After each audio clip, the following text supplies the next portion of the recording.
Adanya beberapa kades di Nganjuk yang terjerat kasus hukum bahkan sampai ditahan disikapi oleh pengamat hukum Kabupaten Nganjuk. Seharusnya ada pencerahan hukum dari pihak kejaksaan maupun polisi yang masuk ke kampung-kampung sehingga warga dan kepala desa bisa melek hukum. Maraknya kepala desa yang terjerat kasus hukum, baik yang sudah ditetapkan tersangka dan ditahan oleh Kejaksaan Negeri Nganjuk, ataupun yang masih dalam pemeriksaan, disikapi oleh pengamat hukum Wahyu Priyo Jatmiko. Pria bergelar dokter hukum pidana ini menilai harus ada pencerahan hukum dari aparat penegak hukum, baik kejaksaan maupun polisi, yang masuk ke kampung dan desa, sehingga warga dan aparat desa bisa melek tentang hukum. Hal itu dilakukan guna mencegah adanya tindak korupsi serupa yang merugikan rakyat dan negara.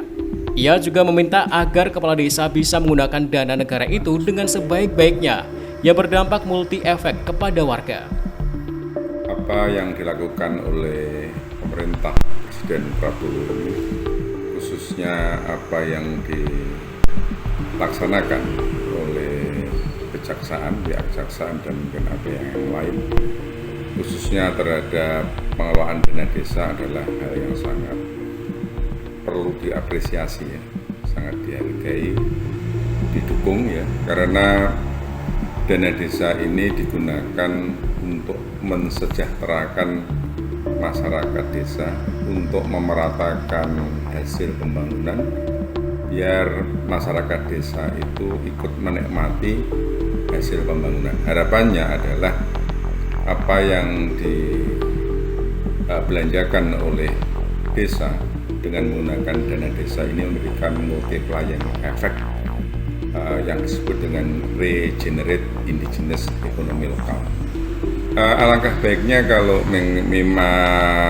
pihak kejaksaan atau pihak kepolisian untuk ikut membantu mengawasi dalam pengelolaan dana desa ini, sehingga langkah yang ditempuh adalah langkah yang bersifat proaktif, protagonis, dan istilahnya yang sekarang disebut dengan pendampingan lah.